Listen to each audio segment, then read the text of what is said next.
What's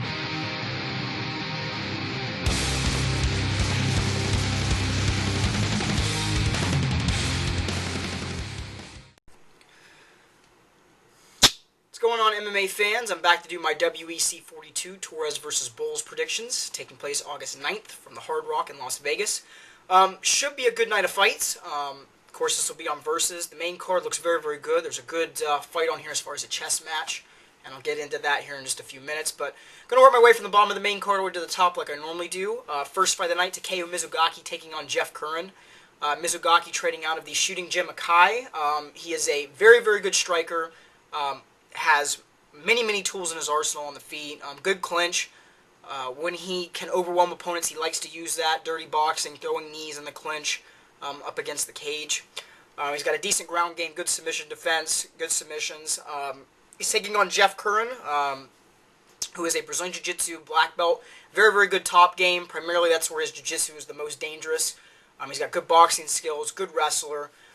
Many have questioned his cardio in the past, even up to now, and even his heart and his ability to overcome adversity when he's been put into tough situations.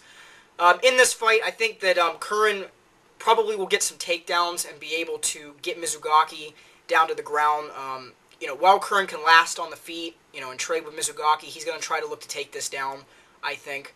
I think he can get Mizugaki down at points in this fight, but the thing with Mizugaki is, I think he's going to use some good footwork, use some good leg kicks, some good jabs, some good 1-2 combinations, keeping Curran guessing and throwing his timing off in the pocket.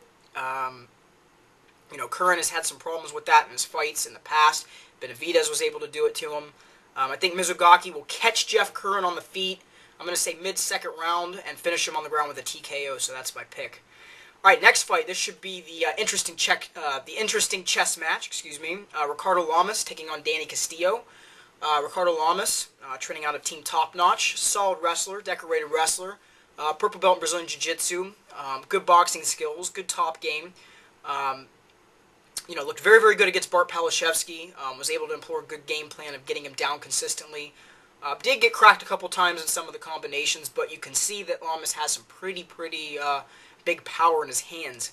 Palashevsky shrugged a couple of those off, and you can see that he was a little weary. He's taking on Danny Castillo, who's training out of Team Alpha Male, of course, which is also Uriah Faber's camp. Solid wrestler in his own right. Good top game when he gets on top of you. Very, very tough to shrug off. Decent hands. In this fight, this should be very, very interesting. Both guys, like I said, decorated wrestlers. Both guys, decent hands. I would say Lamas has a slight advantage on the feet. Lamas has, the advantage in the grappling aspect, but I don't think this fight will go to the ground often, if not at all. I think this one's going to take place primarily on the feet. If it does get taken down to the ground, it won't last there, I don't think, too long. Between both these guys, I have to give a little bit of the edge in the striking to Lamas. He's got some of the better combinations, I think, personally, in my opinion. But, you could be surprised Castillo could come out with a very, very good game plan. I think that Lamas will have a good game plan. Use, good 1-2 combinations. Use his, his hands, if he wants to possibly set up some takedowns to try to win the rounds.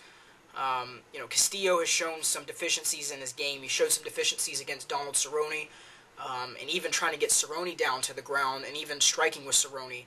Lamas was able to at least hang in there with Palashevsky, so that's why I think I'm going to go that route. I'm going to say Ricardo Lamas wins a very close split decision over Danny Castillo. All right, next fight. This should be an interesting fight as well. Joseph Benavidez, or Benavidez, however you wish to pronounce it, taking on Dominic Cruz. Benavidez training out of Team Alpha Male as well. Solid wrestler, very explosive. Athletic, good sub-defense. We saw that in the fight with Jeff Curran. Shrugged off the arm bar and the triangle attempts.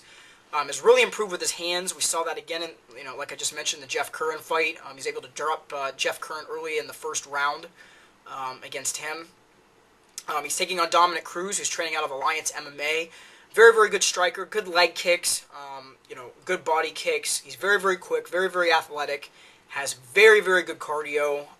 He has good takedown defense, and it's really improved since he's moved down to 135. And he's a decent grappler on the ground. I've gone back and forth on this fight, but there was one thing that I think that's going to give the other guy a problem, and that is Dominick Cruz's cardio. Cruz is a very, very hard worker. He's a very, very talented, well-rounded fighter. I think that he's already in his element, and really, cemented himself so far at 135. I think, Benavidez is still improving. There's still some things, even with his hands, that he needs to work on. While I think he can get Cruz down to the ground if he wanted to, Cruz has shown, that he can get back to his feet, better since he's moved down to this weight. I think that Cruz will be able to, use good 1-2 combinations, pick apart Benavidez on the feet, stuff the takedowns, and I think he's going to catch Joseph Benavidez. I'm going to say late second, early third, probably with a TKO stoppage. So that's my pick. Dominick Cruz, third round TKO stoppage. All right, on to the main event. A lot of fans have been waiting for this one for a while. The 135-pound bantamweight championship, Miguel Torres taking on Brian Bowles. Miguel Torres training out of Torres Martial Arts. Brazilian Jiu-Jitsu black belt. Very, very good clinch. Excellent Muay Thai striker. Has very good stamina. Good takedown defense. Really is the, the most well-rounded fighter in that division. And, many people put him on the top 5 pound-for-pound list.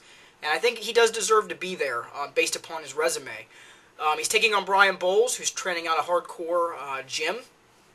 He's a very, very good wrestler, solid boxing skills, good top game if he can get on top of you. He's got good ground and pound, good grappling skills. He's a purple belt in Brazilian Jiu-Jitsu. This is going to be a very, very interesting fight. Bowles can last on the feet with Torres. He has good boxing skills. He's shown that in his other fights. The key to this fight will really be, can Brian Bowles put Miguel Torres on his back, and can he stay out of submissions if it goes there?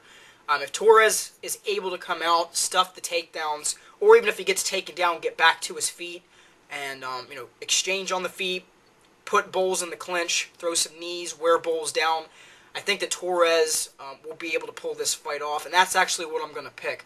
I'm going to say that Torres is able to, while Brian Bowles, can get him down, I think Torres will be able to get back to his feet, stuff some takedowns,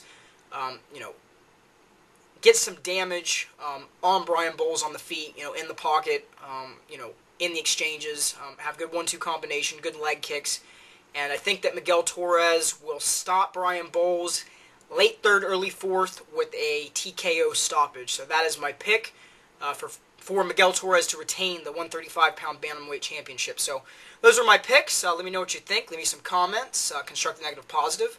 As always, make sure to check out my sponsors in the description side. And on that note, you guys, have a great day.